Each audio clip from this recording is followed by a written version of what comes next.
അസ്സലാമു അലൈക്കും വറഹ്മത്തുള്ളാഹി വബറകാതുഹു. സ്നേഹം നിറഞ്ഞ പ്രേക്ഷകർക്ക് ഒരിക്കൽ കൂടി സുന്ന ഡിബേറ്റിലേക്ക് സ്വാഗതം. പ്രിയമുള്ളവരെ, ഈ വർഷത്തെ ബലിപെരുന്നാൾ, അതായത് 2026 ബലിപെരുന്നാൾ മുജാഹിദുകൾക്ക് 3 ദിവസമാണ്. ചൊവ്വാഴ്ച തുടങ്ങും. ഒരു വിഭാഗത്തിന് ചൊവ്വാഴ്ചയാണ്, ഒരു വിഭാഗത്തിന് ബുധനാഴ്ചയാണ്, ഒരു വിഭാഗത്തിന് വ്യാഴാഴ്ചയാണ്. ഇനി മറ്റുള്ള വിഭാഗങ്ങൾ എന്നാണ് എന്നുള്ളത് പുറത്ത് വിട്ടിട്ടില്ല. മൊത്തത്തിലിപ്പോൾ 3 ദിവസവും ഇവർക്ക് പെരുന്നാളാണ്. ആലോചിച്ച് നോക്കണം നിങ്ങൾ.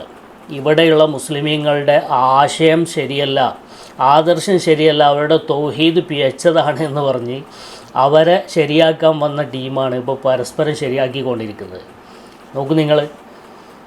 അപ്പോൾ നിങ്ങൾ ആദ്യമായിട്ട് ചെയ്യേണ്ടത്, നിങ്ങൾ സ്വന്തമായിട്ട് റൂട്ടിൽ സഞ്ചരിക്കുക, എന്നിട്ട് മറ്റുള്ളവരുടെ കാര്യത്തിൽ ഇടപെടാണ് ഏറ്റവും നല്ലത്. ഇത് ഞാൻ വെറുതെ പറയുന്നതല്ല, നമുക്ക് ഓരോന്ന് ക്രമപ്രകാരം നിങ്ങൾ കൊണ്ടുവരാം. ഇതൊരു അങ്ങാടിയിൽ വെച്ചിരിക്കുന്ന ഫ്ലക്സാണ്. ഈദ്ഗാഹ് 1447 ദുൽഹിജ്ജ 10 ചൊവ്വാഴ്ച, അതായത് 26/5/2026 രാവിലെ ചൊവ്വാഴ്ച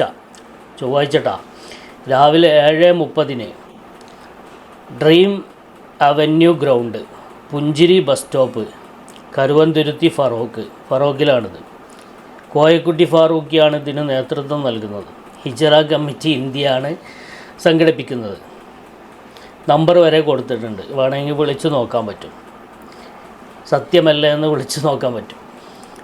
ഇനി രണ്ടാമത്തത്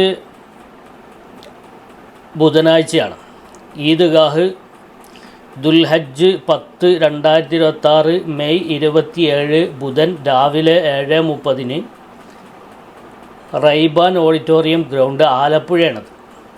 മൗലവി ഇബ്രാഹിം ബുസ്താനിയാണ് നേതൃത്വം നൽകുന്നത്. ആലപ്പുഴ ടൗണ് സക്കാത്ത് ഫൗണ്ടേഷനാണിത് സംഘടിപ്പിക്കുന്നത്.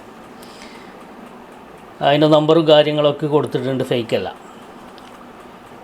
ഇനി മൂന്നാമത്തത് വ്യാഴാഴ്ച. ഈദ്ഗാഹ് വിസ്റ്റം വിഭാഗത്തിൻ്റെ ആണ്. 28/5/2026 വ്യാഴം രാവിലെ 7 മണിക്ക് അൽ ഹിക്മ സലഫി മസ്ജിദ്, CBG ഗ്രൗണ്ട്, ചെങ്ങര. വുളു എടുത്ത് മുസല്ലയുമായി വരിക, സ്ത്രീകൾക്ക് പ്രത്യേക സൗകര്യം ഉണ്ടാവും എന്നൊക്കെ എഴുതിയിട്ടുണ്ട്. അപ്പോൾ ഈ മുജാഹിദുകളുടെ, സാധാരണക്കാരായ മുജാഹിദിൻ്റെ ഒരു അവസ്ഥ നോക്കി നിങ്ങൾ. എടവണ്ണ പോലുള്ള ചില ഒറ്റപ്പെട്ട പ്രദേശങ്ങൾക്ക് ഒരുപാട്, അങ്ങനത്തെ ചില മഹല്ലുകൾക്ക് ഒരുപാട് മുജാഹിദുകളുണ്ട്. അവിടെ ഒരു മഹലിൽ തന്നെ 8 വിഭാഗം മുജാഹിദൊക്കെ ഉണ്ട്. ആ 8 വിഭാഗം മുജാഹിദുകൾ എന്താ ചെയ്യുക? ഓരോ ഇമാമിനെ വെച്ചിട്ട് ഓരോ ദിവസം ഈദ്ഗാഹ് സംഘടിപ്പിക്കുക. ഓരോ ദിവസം പെരുന്നാൾ, ഒരാൾക്ക് നോമ്പാണെന്ന് ഒരാൾക്ക് പെരുന്നാൾ, ഒരാൾക്ക് പെരുന്നാളാകണമെന്ന് ഒരാൾക്ക് നോമ്പ്. ആലോചിച്ച് നോക്കണം. നിങ്ങൾ ആലോചിക്കാൻ വേണ്ടിയിട്ട് പറയുന്നത്. കാരണം ഇവിടെ ഉള്ള വിശ്വാസികളുടെ, അതായത് സ്വഹാബത്ത് ദീൻ പ്രചരിപ്പിച്ച പരിശുദ്ധമായ കേരളത്തിലെ വിശ്വാസികളുടെ വിശ്വാസം ശരിയല്ല, തൗഹീദിൽ പിഴവ് പറ്റിയിട്ടുണ്ട് എന്ന് പറഞ്ഞ് അത് ശരിയാക്കാൻ വന്ന ആളുകളാണ് ഇവർ. അപ്പോൾ ഈ മുജാഹിദ് പ്രസ്ഥാനത്തിലെ സാധാരണക്കാരായ അണികളുടെ ഒരു അവസ്ഥ നോക്കി നിങ്ങൾ. ഒരു വീട്ടിൽ തന്നെ 3 വിഭാഗം ആളുകളുണ്ടെങ്കിൽ ഈ ഒരു വീട്ടിൽ 3 ദിവസം പെരുന്നാളാണ്.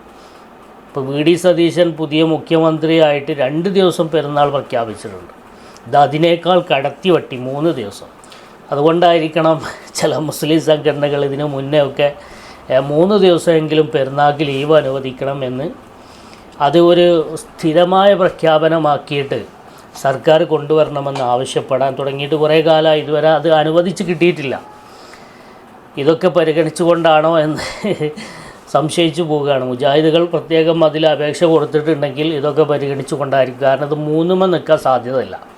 ഗ്രൂപ്പുകൾ 8ഉം 10ഉം ഒക്കെ ഉണ്ട്. അപ്പോൾ അവരുടെ കാര്യങ്ങൾ ഹൈഡാണ്, ചിലതൊക്കെ പുറത്ത് വന്നിട്ടുള്ളൂ. അപ്പോൾ അവിടുന്ന് വ്യാഴാഴ്ചയും കഴിഞ്ഞ് വെള്ളി, ശനി, ഞായർ ഇങ്ങനെ തുടർന്ന് പോകാനൊക്കെ സാധ്യതയുണ്ട്. ചിലപ്പോൾ ഞാൻ ഈ സംസാരിക്കുന്ന സമയത്ത് പോലും പെരുന്നാൾ ആഘോഷിക്കുന്ന മുജാഹിദുകളുണ്ടാവും. അപ്പോൾ ഇതാണ് അവസ്ഥ. അപ്പോൾ എൻ്റെ പ്രിയപ്പെട്ട സഹോദരങ്ങളെ, കഴിഞ്ഞ വർഷം ഒരു നോട്ടീസ് കണ്ടിരുന്നു. എന്താ? ഈദ്ഗാഹിലാണ് നിസ്കാരം, മഴയുണ്ടെങ്കിൽ പള്ളിയിലേക്ക് മാറ്റുന്നതാണ്. ഇത് ക്രിക്കറ്റിലുണ്ട് ഒരു ഡെക്ക് വർത്ത് സ്റ്റേൺ എന്ന് പറയുന്ന ഒരു സിസ്റ്റം. ആ സിസ്റ്റം അനുസരിച്ച് മഴ പെയ്താൽ കളിക്ക് വേറൊരു നിയമമാണ്. ഇതുപോലെയാണ് മുജാഹിദുകളുടെ ആരാധനകൾ, ഈദ്ഗാഹൊക്കെ. അപ്പോൾ നിയമം മാറുക, മഴ പെയ്ത നിയമം മാറുക. ആലോചിച്ച് നോക്കി നിങ്ങൾ. ഈ ഈദ്ഗാഹ് എന്ന് പറയുന്ന ആടും പട്ടിയും അതുപോലെ തന്നെ പോത്തും കന്നുകാലികളൊക്കെ കാഷ്ടിച്ച് നടക്കുന്ന ഗ്രൗണ്ടിൽ കൊണ്ടുപോയിട്ടാണ് ഈദ്ഗാഹ് നടത്തുന്നത്. ഈദ്ഗാഹ് മറ്റുള്ള മദ്ഹബുകളൊക്കെ ഉണ്ട്, പക്ഷേ അതിനൊക്കെ കൃത്യമായ നിയമങ്ങളും ചിട്ടകളും ഒക്കെ ഉണ്ട്. ആ സ്ഥലം പ്രത്യേകം അതിനായിട്ട് മാറ്റി വെക്കുന്ന, നമ്മൾ ഉത്തരേന്ത്യയിലൂടെയൊക്കെ യാത്ര ചെയ്യുമ്പോൾ പ്രത്യേക ഈദ്ഗാഹുകൾ കാണാൻ സാധിക്കും. അത് വർഷം മുഴുവൻ ഈദ്ഗാഹാണ്. അവിടെ ആ സ്ഥലം ഈദ്ഗാഹിനായിട്ട് മാറ്റി വെച്ചതായി, പള്ളി പോലെ പ്രത്യേകം ഒരുക്കി മാറ്റി വെച്ചതായി കാണാൻ സാധിക്കും. പക്ഷേ ഇവരുടെ ഈദ്ഗാഹ് അങ്ങനെയല്ല. ഇവർ ഈ നജസുള്ള എല്ലാ സ്ഥലത്തിലും എല്ലാ മൃഗങ്ങളും മേഞ്ഞ് നടക്കുന്ന സ്ഥലത്ത് കൊണ്ടുപോയിട്ട് ഈ 4-5 ആളുകളെ വെച്ചിട്ട് ഈദ്ഗാഹ് നടത്തുക. അതന്നെ നോക്കി എത്ര തുച്ഛം വിരളമായ ആളുകളാണ് ഇവരുള്ളത്. അതന്നെ ഡിവൈഡ് ചെയ്ത് 3-5 ഒക്കെ ആക്കിയിട്ട് പല ദിവസങ്ങളിലാക്കിയിട്ട് വിശ്വാസികളുടെ ആരാധനകളെ ഫസാദാക്കുന്ന ഈ പ്രവണത എങ്ങനെയാണ് ഉടലെടുത്തത് എന്ന് നമ്മൾ ചിന്തിച്ചിട്ടുണ്ടോ? മഹാന്മാരായ പണ്ഡിതന്മാർ നമുക്ക് വിശുദ്ധ ഖുർആനിൽ നിന്നും ഹദീസിൽ നിന്നും നിർദ്ധാരണം ചെയ്ത് അതിൽ അവഗാഹമുള്ള പണ്ഡിതന്മാർ നമുക്ക് മുമ്പിൽ വെച്ച് തന്ന ചില ഉസൂലുകളുണ്ട്, ചില നിയമങ്ങളുണ്ട്. ആ നിയമങ്ങൾക്ക് അടിസ്ഥാനപരമായിട്ട് അതിനെ ഡിപ്പെൻഡ് ചെയ്തുകൊണ്ട് മുന്നോട്ട് പോയാൽ നമുക്ക് യാതൊരു പ്രശ്നം വരില്ല, ഇങ്ങനത്തെ ഒരു പ്രശ്നവും വരില്ല. മറിച്ച് സ്വയം ഗവേഷണം ചെയ്യാം. ഹദീസുകളും ആയത്തുകളൊക്കെ എടുത്തു വെച്ചുകൊണ്ട് സ്വന്തം ഗവേഷണം ചെയ്ത് ഞാൻ പണ്ഡിതനാണ്, അല്ലെങ്കിൽ ഞാൻ മുജ്തഹിദാണ്, ഞാൻ ഗവേഷണ പടുവാണ് എന്നൊക്കെ സ്വയം ആ സ്ഥാനത്ത് അവരോധിതനായി ജനങ്ങളെ വഴിപിഴപ്പിക്കുന്ന ഇത്തരം മൗലവിമാരെ കണ്ടറിഞ്ഞിട്ടില്ലെങ്കിൽ ഇനിയും ഇതുപോലത്തെ പലതും സംഭവിക്കും. അള്ളാഹു ഇവരുടെ ഷർറിൽ നിന്ന് മുസ്ലിം ഉമ്മത്തിനെ കാത്തുരക്ഷിക്കട്ടെ. ആമീൻ. അസ്സലാമു അലൈക്കും വറഹ്മത്തുള്ളാഹി. والحق هو الثابت الباقي الذي لا يزول. إن الباطل لا بقاء له ولا ثبات.